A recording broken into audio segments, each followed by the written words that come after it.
Ladies and gentlemen, welcome to the Vengeance League. 3 versus 3 captured flag in a Doom 2 engine, nicely wrapped up in a 3-round format. Joining me today is HumanBones. How are you, Bones? I'm doing wonderful. How are you? Ooh, goodness. Partially deaf. I'm sorry. We'll tone that volume down just a little bit. And, well, what do we have on the table today? We saw Godlike forces and educated drug dealers last week in separate games. We did. And actually, these are the two highest seeding teams currently in the league right now. So this is kind of a matchup of the Titans. We have both teams basically dismantling their opponents in week 1, and so they grab the two highest seeds, and now it's time to see what they can do against each other. All right, and on the screen, people might notice, hey, that's a map I've never seen before. Well, as is in Doom Capture Flag tradition, there are new maps that debut every once in a while. This one is fresh off the presses. What can you tell us about this map? Well, this map, like you said, fresh off the presses, made by Denzoa. It's gotten a lot of practice in leading up to the season. It's a really interesting map. There's three direct ways into the base. It utilizes a top entryway into the base. Then you have the main sort of tunnel that people kind of filter through, and then you've also got a teleporter, which can be utilized to get in and out of the base. So it adds an element that defenders really have to pay close attention to make sure that someone's not seeking out a teleporter. And then in the middle, you've got a blue armor and some plasma. We've seen a lot of plasma usage during practice, which is not something you typically see in a CTF match. So it's a good map. It's kind of changing the usual kind of map structure that we have. So it's really interesting. And you know what? We'll take it a little step further. We'll hop into a server and look around. And I'll be able to show you guys how this map shapes up. So now we should be seeing a live view of in the map, looking at the blue flag room. This switch right here will open a barrier that leads to a teleporter. My spectator view cannot breach for whatever reason. But that teleporter will lead out to a top color-coded teleporter exit up top. You can't go in the opposing teleporter side, but you can drop down in mid. Blue armor is here to be controlled. What else we got over here? Well, the side chambers here in mid, you have a plasma, med pack, and the switch here will bring you back to that same side chamber that we saw in the flag room and open up this grate. So there are a couple different routes. Inside the flag room itself proper, you have a green armor 2 for defenders or runners to control through this top side passage. This leads conveniently out to a side mid entrance, and there's a little bit of hard cover that carriers can use or defenders can ambush from.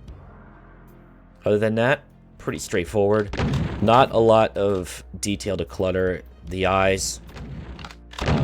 There are some lower light levels that runners could slip on by unnoticed, and a little bit of hardcover in the middle of the flag room, which I think is pretty interesting to have and can help in close situations.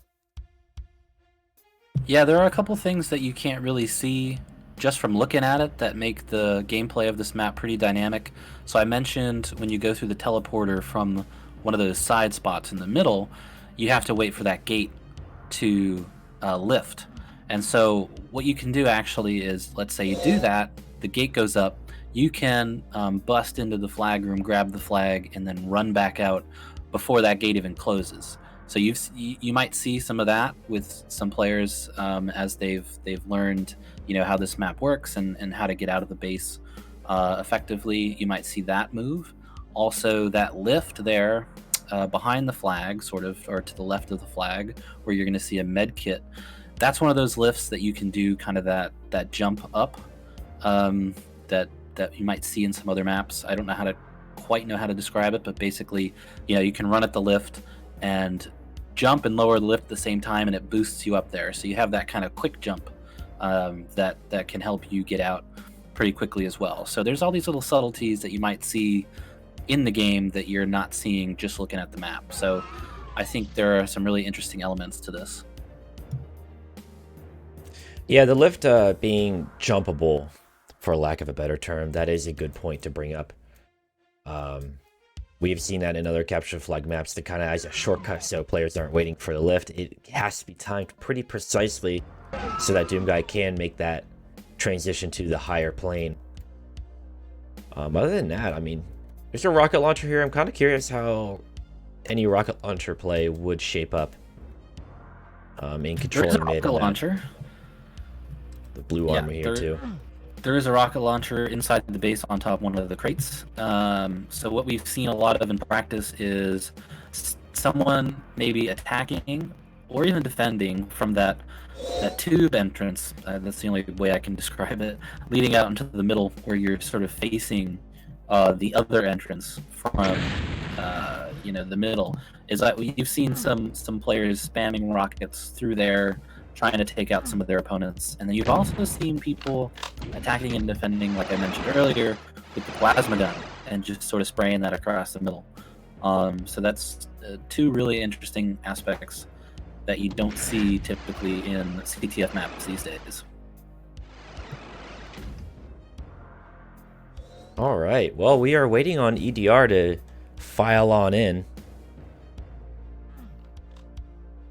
5-minute warning. Well, they might be in the middle of doing an educated drug deal. I don't know. It's possible. Not sure where they are. It's possible. There's one thing Doom players are known for. It's never showing up on time. Oh, I was going to say being educated. Well, but that's a whole either other one works. topic entirely.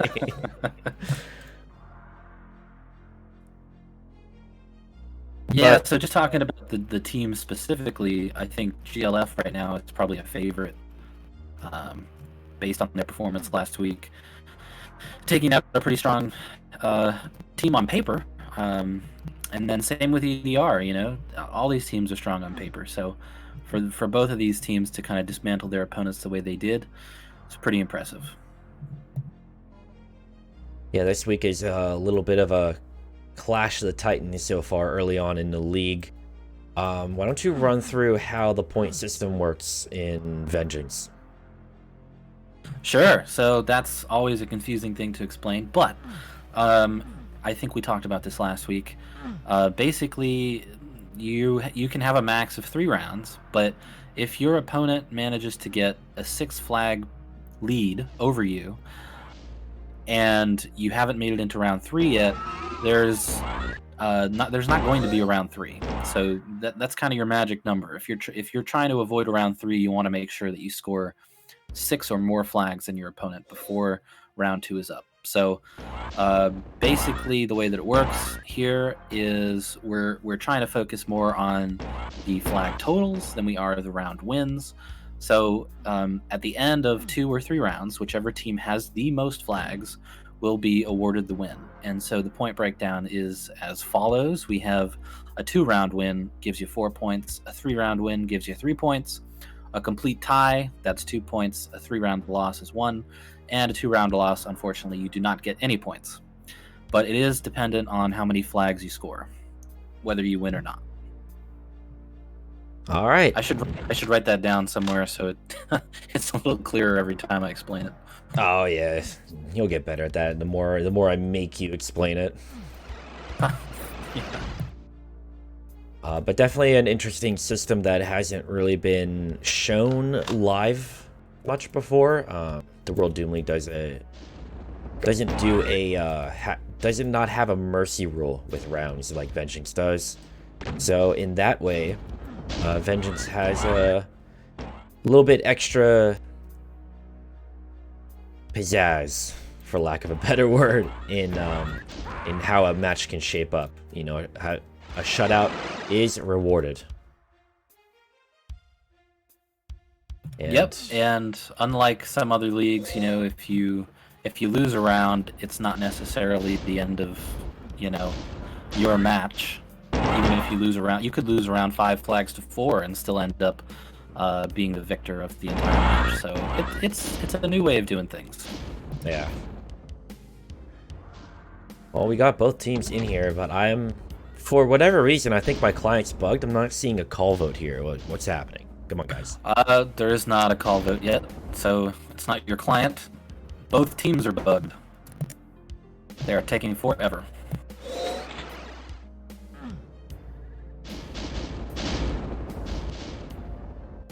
Maybe this year.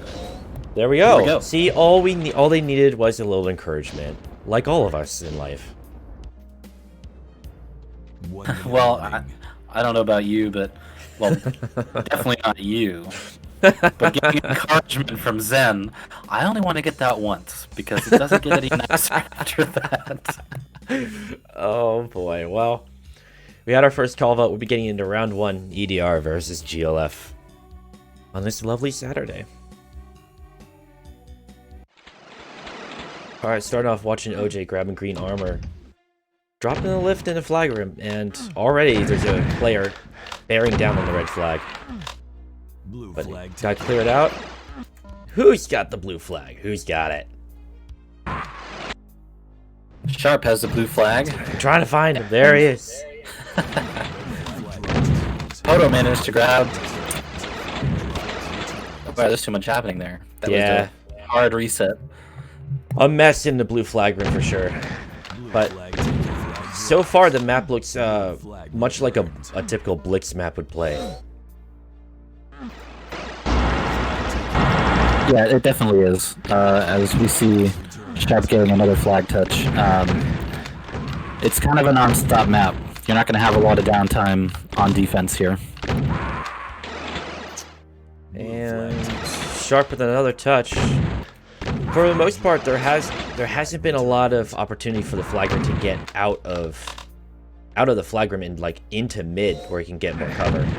A lot of that flag being in the corner does inhibit the runner a little bit. There's a lot of open space for him to clear, but it looks like Sharp might be partially across. OJ picks it back up, and it got returned by Lang. So hot pursuit in the middle there.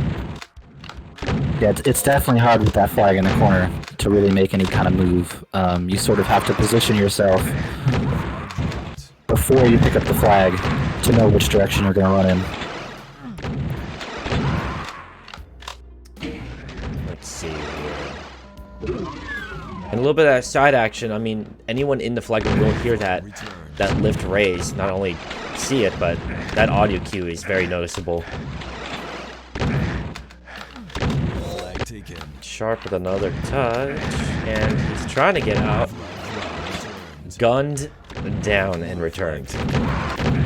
Yeah, just ruthless. Looks like Shane has a touch here.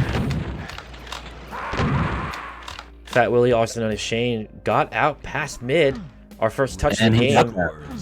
EDR 1-0. Red flag taken. Yeah, that's one of those rare moments where the runner is so strong a fragger that he doesn't really need any help. He can just kind of take out the whole team himself on his way to scoring. That's what Shane did as he gets out a second time. He picks up the blue armor, makes it across, but his flag is gone. We don't know what his health is. Well, definitely below 100. He picked up 40 health right there. So I assume that he's looking pretty low. Takes a teleporter back to his own flag base, but there's somebody waiting at the grate. Yep, they know he's there. Gotta focus on Lang here for a second. Hanging back, watching through the grid. Notice that mid is roughly clear with 2 players facing away from him. Now he's safely tucked away in his own flag room. It's a proper standoff now. Yeah, you can see him waiting by that green armor, but he doesn't need any. So now he grabs the plasma gun, and he... If he can make this with the plasma, Almost, but not quite. pretty good. Yeah. A mutual reset and another mutual return. Yeah, GLF isn't getting as much pressure as I say that as Poto grabs the flag. It looks But like this is a tough map to get past mid undetected. It requires your team to roughly push up with you.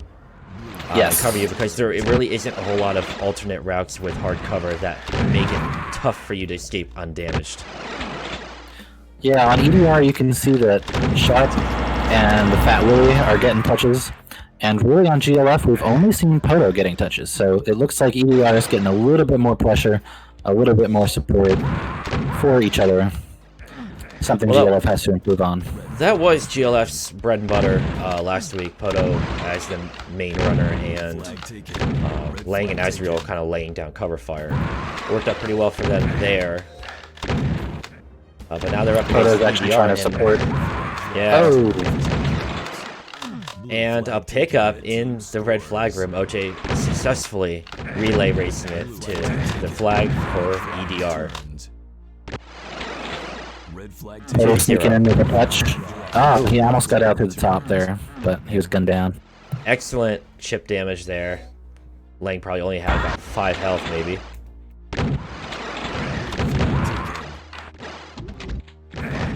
Sharp just trying to getting ball body his way blocked in out. that, yeah, in that small tunnel leading out to mid. It seems to be the biggest drop point for a lot of carriers, is that flag room or the route leading out to mid. And then not mid proper. If you get to mid proper, you seem to have a lot better chance to score. Poto across the base. They do not see him, and he's gone. Yeah, took that side route where the last person out at mid that we saw was not looking down his way, and it worked pretty well for the first flag on the board for GLF.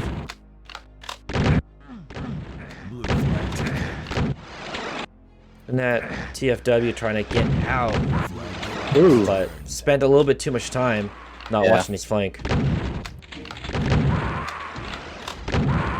And there is that forward super shotgun spawn at mid that does make flag running a lot more difficult. If you clear out your base, you have a high chance of a reinforcement spawning to mid side. Some great cover from EDR there. That was all Shane. Shane covered his runner. 2 guys were chasing him. EDR finds himself up by 2. But yeah, Poto tried to get out there, but probably would have been better going out the top at that point. Great teamwork from EDR, getting their 3rd flag in round 1. Showing communication is pretty key. If not that, then at least paying attention to your notifications. Knowing that your runner has touched a flag should prompt you to respond and move up and try to cover your carrier. And that is exactly what Shane did for Sharp to get him across, and that is a 4-1 score. Round 1 looking a little tough for GLF. But, you know, hey, there's round 2 and 3 coming up. Possibly round 3. But if they get stomped out in round 2, that will be it. Lang almost making hit it. Yeah. Yep.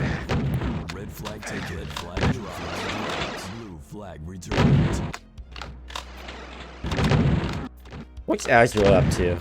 Playing mostly defense, it looks like. Yeah, very similar to last week. Or Sharp, I'm sorry. But he was not long for this world. Shane dogged down by 2 defenders in mid. No dice there. Lang up top. Out on his own. Is he gonna get this Lang return? almost. Poto with a pickup. Out to the flag. That was some good train action right there. Gotta love a good train.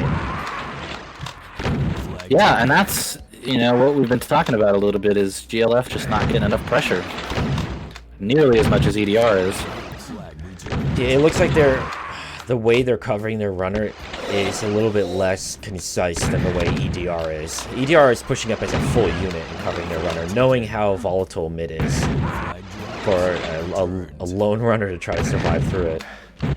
GLF is playing a lot more conservative with their supporting members. And I'm trying to find Sharp. There's Sharp.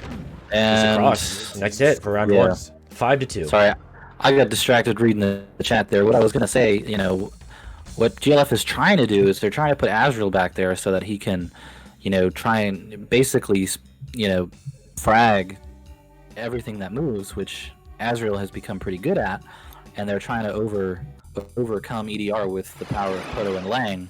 But they Power might be friendship. better off, yes, they might be better off putting someone like Lang on defense, who's an actual turret that can take out, you know, the 2-pronged attack that EDR has going. So Let's see if they make any adjustments on this one.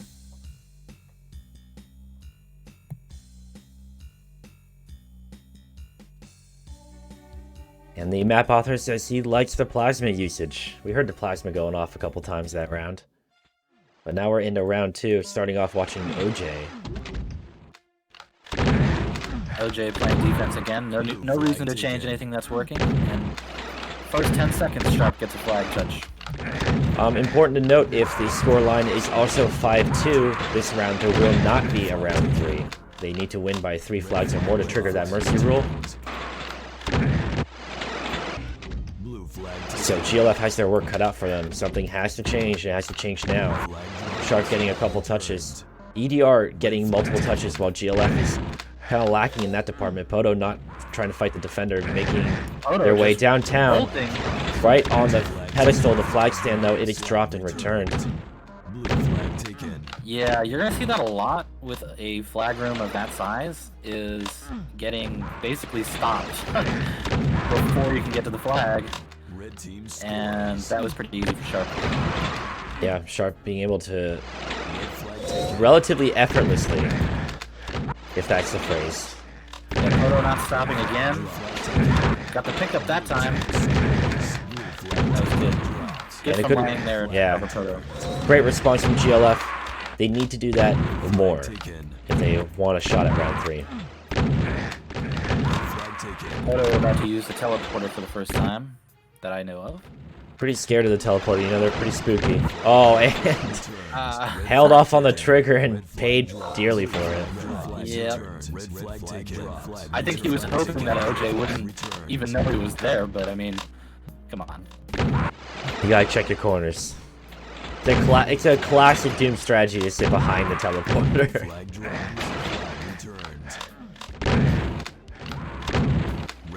Nice juke from Poto, getting out the top. See if he switches. Oh, he's just going for it. Making a run. Apparently pretty low on health. Do you hear that, Xandronum? We said apparently. Can you get us some health information? Oh my gosh. And Sharp with a touch, looking out. I don't know how much trouble he's in. He's got some cover, but not enough. Not enough health to make the run. It seems like GLF is picking up their touches here.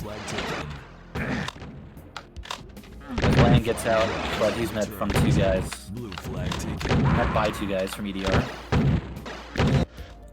Sharp with a touch, trying to get out through mid, but intercepted. The defender, Poto, actually curved around that that middle structure and said, I'm just going to head you off. I'm not going to chase you through this.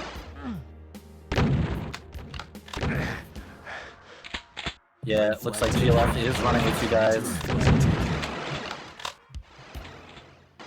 And we've mentioned this before, having that pressure draws the other team back, so they can't afford as much. And yet, EDR scores again, 2-1. They've taken the lead in round 2. Yeah, it seems like GLF's weak spot is just defense at this point. And they've put giant holes in that weak point there with 2 quick flags in under a minute. Yeah, Sharp GLF, with another touch. They really need to make something happen right now before they end up not being able to play around 3. Blue flag. There's a 5 flag difference. Poto and Shane with opposing touches here. They're being chased. Very close to a return. Yeah, Shane was able to retain that flag, going for green armor. But there's the flag and he has to pick. Yikes. He got jumped right there and almost lost the flag. But now, if the round does close out, EDR will win in 2 rounds. We are in 6 flag territory. Welcome to 6 flags. Yes, welcome to 6 flags.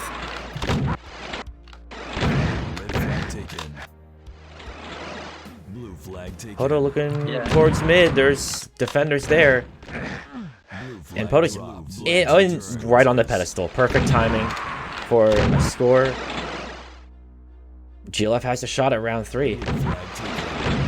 They do, but they really have to stop the flags from bleeding. They're just bleeding flags. And you know, maybe they can keep this up instead of going, you know, ultra crazy and trying to score as many flags as possible. Maybe they just try and keep the spread from getting any worse. A lot of rapid fire frags happening on the blue side of the map there. But it's just touch after touch, both teams going hog wild. EDR wants to close this out, GLF wants to fight for round 3. Both teams pretty motivated here as we hit the second half of round 2. If you know Doom capture the flag, anything can happen in 4 minutes. That's true, and because this is a brand new map, there's just not a lot of experience to draw from, so you get into these situations where you're down, you don't really know what works and what doesn't work. So Laying in Shane with touches. Shane's on the teleporter, dropping out through mid, but someone was waiting for that. Blasted him immediately after stepping out through the teleporter. Yep. And looks like Toto's going to grab the flag, go through Red's teleporter. And he's going to sit here now. If somebody comes through the other side, is he going to shoot him? Oh, it almost just caught off guard, but EDR closes it out. Round 2. And the Mercy rules triggered. There is no round 3. Yep, that's true. That was, man, you know, GLF, I'm not sure if they really adjusted anything after round 1. I mean, yeah, maybe they got a little bit more pressure, but, I mean, their problem really was that they weren't able to keep the flag from being taken. So, you know, after round 1, and then they went down some flags in round 2, you'd think they would have made a switch, but, yeah. That was a really good showing from EDR. Really good teamwork, actually, because, you know, they were getting touches left and right. I mean, Sharp was getting touches, Shane was getting touches, and they were supporting each other really well. Really good communication. So EDR takes that one, and they remain at the top of the leaderboards.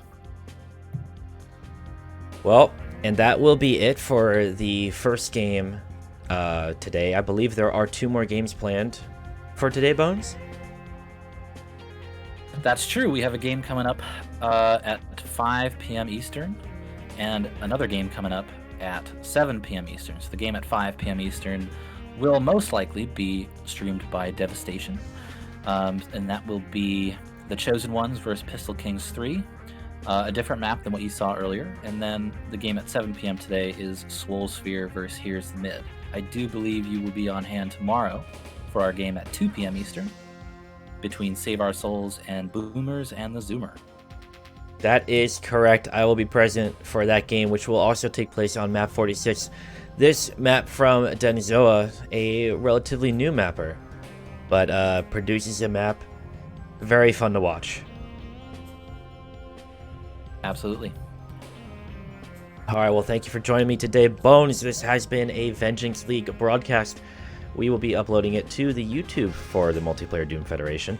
If you're new to Doom Capture Flag, if one of you in this chat is curious to learn more, there is a link in the chat for doomfederation.com, a crossroads of Doom competition and casual events involving all the major source ports at play at this current moment. So check that out and we'll play you out. We'll see you for the next games coming up in just no time at all.